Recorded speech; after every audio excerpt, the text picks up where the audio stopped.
para Sige. sa akin. Sir, i-share mo sa mga viewers natin, ano yung SMART? Baka may hindi nakakaalam. Apo, ang SMART po is, yung letter S stands for specific, letter M stands for measurable, attainable, reachable, and timely. Yes, timely.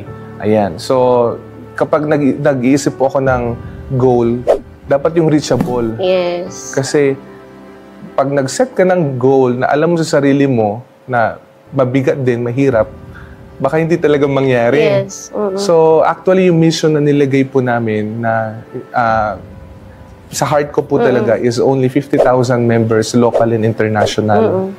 And 100 centers po nationwide.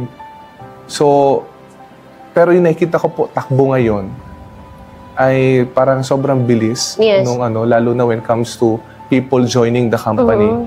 Parang nagulat nga po ako, baka saglit malagpasan. Baka malagpasan. Yung mission. Opo, yung mission.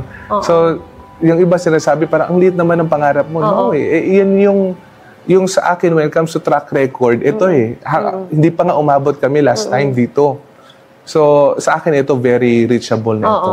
Maybe yung mission mo, yun talaga yung mga tao na naging successful. Yes, opo. Parang, yes. mission na, parang sa tingin nila konti. Yun lang yung mga nagtuloy. Kasi maraming sasali. Yes. Di ba, mag-join, ang ganda ng marketing plan, ang ganda ng concept, pero hindi naman lahat magtutuloy. Yes po, yes.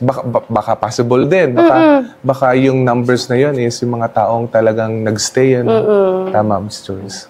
And nakita ko yung sa sinabi mo na core values mo na before the mission and vision, which is true. Kasi yung core values, ito yung foundation Yes. ng company. Kung ano ka, ito din dapat yung mga tao. Totoo po.